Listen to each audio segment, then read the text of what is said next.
اور پھر حضرت ابو ہریرہ فرماتے ایک یہودی چرواہا نا بکریاں چرا رہا تھا. کیا چرا رہا تھا؟ بکریاں چرا رہا تھا. ایک بھیڑیا آیا, ایک بکری کو اٹھا کر لے گیا. اب وہ چرواہا جو تھا نا وہ بڑا طاقت والا تھا, بڑا مضبوط آدمی تھا شاہ جی. چرواہا بڑا مضبوط بندہ تھا. اس نے ڈنڈا پکڑا, دوڑ کر گیا, بکری چھڑا کر لے آیا.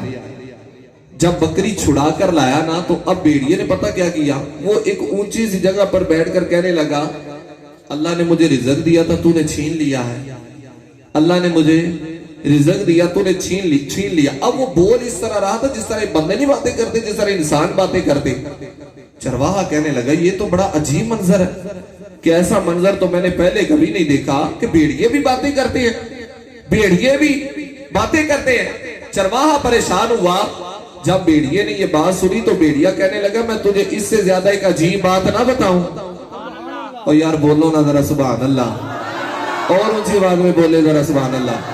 بھیڑیا کہنے لگا میں آپ کو اس سے ایک اور عجیب بات نہ بتاؤں. تو چرواہا کہنے لگا بتاؤ. اس نے نا پھر مدینے کی طرف اشارہ کیا. کس کی طرف اشارہ کیا؟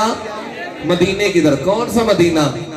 جنوں ویکھ کے ٹھر دیاں اکھیاں نے, اور جنوں ویکھ کے ٹھر دیاں اکھیاں نے, جنوں ویکھ کے ٹھر دا سینہ ہے.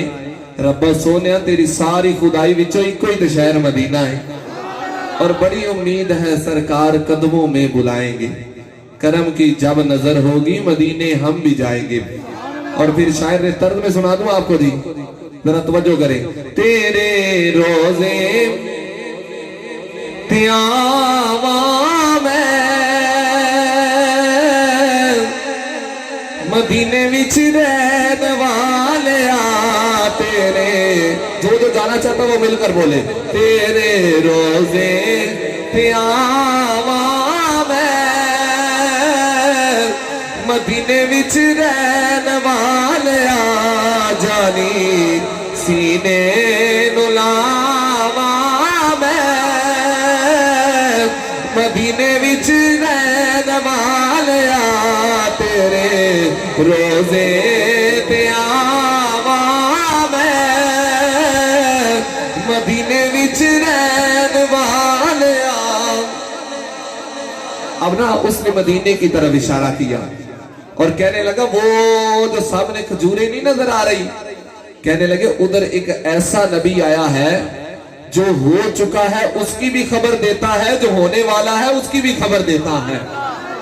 اللہ کی ذات نے یہ شان عطا فرمائی, نبی پاک کو یہ مقام عطا فرمایا. کائنات کی طرف مدینے والے محبوب رسول بن کے آئے, اور کائنات کا ذرہ ذرہ یہ جانتا تھا کہ یہ ہمارے نبی ہیں.